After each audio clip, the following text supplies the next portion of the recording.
التيشيرت شيك جدا جدا، انا مستحرم والله مدي ده عليه، مش على التيشيرت، على البت دي. احنا دلوقتي في مول اسمه خوي ماي، ده من اشهر المولات في الصين في الهاي اند براندز بشكل عام. هندخل دلوقتي ونشوف سعر الحاجه بنجيبها ازاي وسعر تكلفتها كام ونحط ربحها كام، ونشوف البروسيس دي خطوه خطوه من فوق. How much for PIFA؟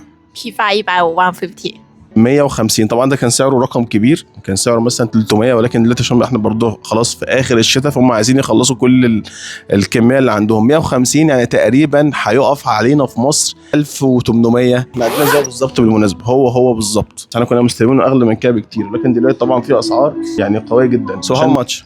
600 ده ب 600، يعني تقريبا هيقف علينا في مصر 6000 5500. ممكن يزيد وممكن يقل على حسب سعر استخلاص الجمارك وسعر الشحن وتكلفه الرحله وتوقيت الرحله، كل ده بيفرق. ده مكان برضه مميز جدا، بجيب منه تقريبا كل حاجه. في تيشيرت هنا عجبني جدا. هاو ماتش فور بيفا ميني؟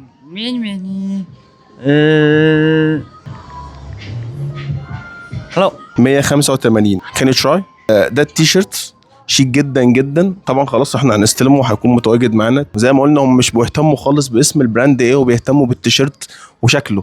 سعر التيشيرت تقريبا هيكون واقف علينا 185 في 7 زائد 250. وده غريزة فيا شخصيا ان انا بحب ابيع القطع النادرة. بص التيشيرت عامل ازاي، انا مستحرم والله مدي ده عليه، مش على التيشيرت، على البت دي. الاكونت ده يستحق انك تتابعه لانك هتشوف فيه حاجة مختلفة فعلا. كل سنة وانتم طيبين، سنة سعيدة عليكم، سلام.